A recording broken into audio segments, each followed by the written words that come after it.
honest. 1,500 followers gets a ride in a Mack, so I thank everybody for following and commenting and liking and answering my questions. Hopefully I'm answering your questions. But today we're gonna go riding a Mack, so we have to get to it first. Fortunately, it's only about a mile away from me. So we're gonna start with that, get there first, and have a little fun. Just wanted to give everybody the full effect of getting here and starting it. The full preparation. I don't want to cut any corners. I want everybody to feel like they were here, and we did everything together start to finish. So here we are, sitting there.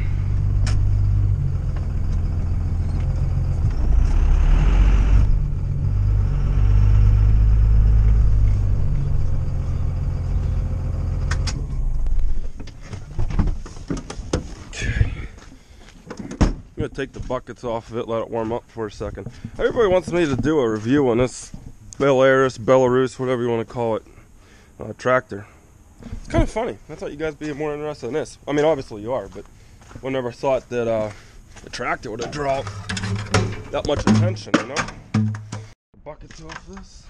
Okay, I'm gonna start this truck up and let it warm up. Buckets are off. Give it a go.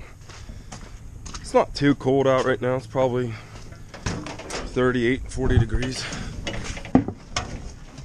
Okay, before I start it, and you can't hear me and I can't talk over you, this high-low splitter, remember this? I gave a demonstration on how you have to push a clutch in, operate the air valve, and that shifts your range from high and low. When it's super cold out, and I mean like 15, 10 degrees Fahrenheit, sometimes it doesn't want to always shift instantly in the high range or low range. So you have to keep your foot on the clutch for probably another second longer than you're used to, just to get that transmission moving. But Mack does say in its manual, whatever gear you use most for your low range or high range, just stick with it that night before the next morning. So if you have an excavator on the back and you know you got to pull hills right off the bat when you leave your shop, put it in low range, because it's probably going to take 2 or 3 miles before it wants to shift into high range smoothly. For me, there's no weight on the truck, so I do whatever I want. I can high range, low range, doesn't matter. But Mack does say, which was kind of cool in the book to read that. But so that was the one thing I wanted to say. So here we go.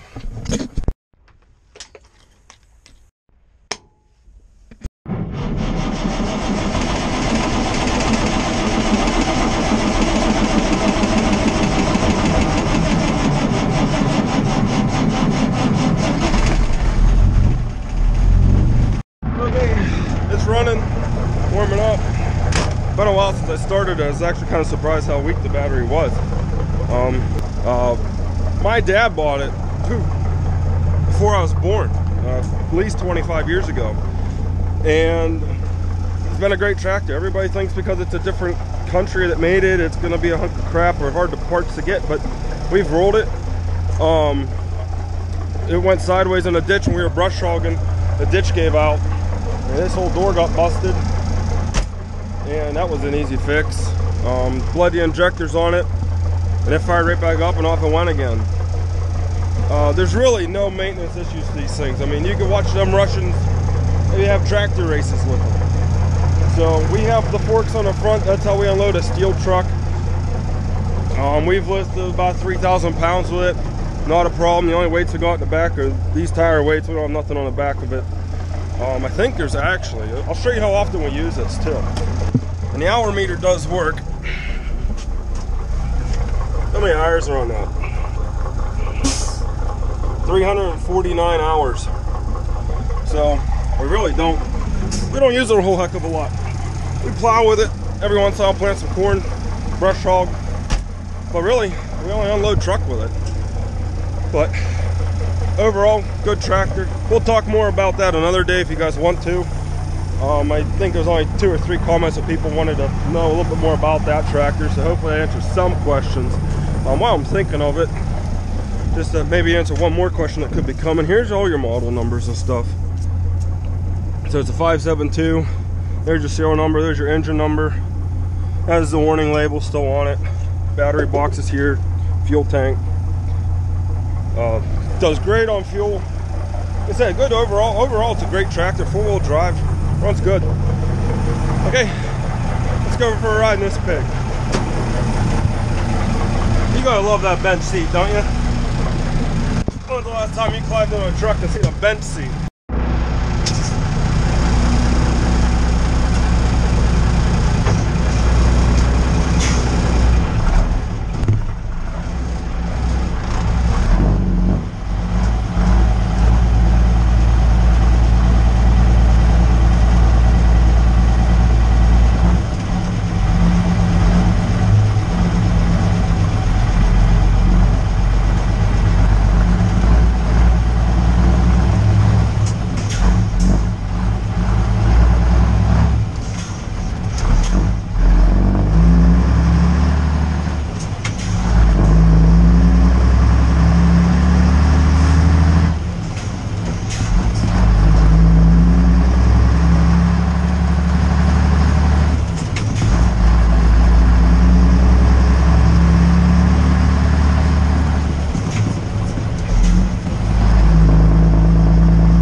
Kind of hard to drive, shift, and record at the same time, so we're going to try and do a little bit so you have the full view of everything that's going on.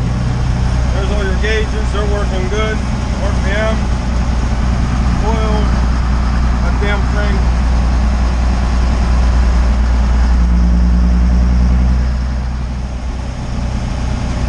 This heater water temperature gauge does work. It takes like an hour to get heat out of this truck. The one that's warm, it's hot. But getting it warm takes forever. Again, I don't pull a load with the truck. I just baby it.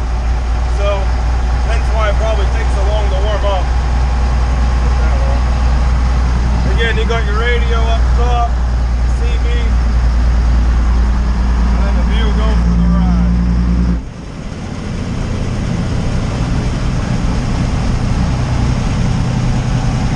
You notice too, I drive a lot one-handed. It's a dream. This truck runs great. I mean, it's a straight running truck. I don't need two hands. I love the single shifter. I know it would be cool to have a twin stick, but for practicality and getting to the trucks and using it to function, I like one stick.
once every 2 weeks or so. And some things I don't talk about, I always thought I did, and I don't always catch everything by accident. So, like I said, if there's something else you want to see it, hear it, different angle, let me know.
That's it for today's ride. Gonna let her cool down here for a second. Look how easy these windows are to go up. I'm gonna do this with one finger. Tinted, nice and dark. She's always smiling. Lights up. Thanks to Greg for my birthday present. That's it.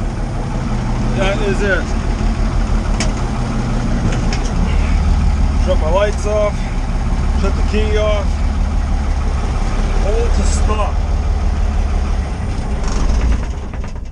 That's it. All done. This window up real quick. Okay.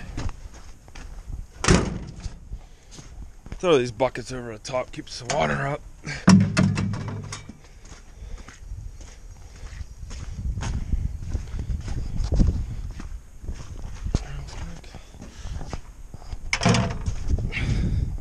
Alright, well, let me know what you guys liked, what you didn't like, what I can do more for you.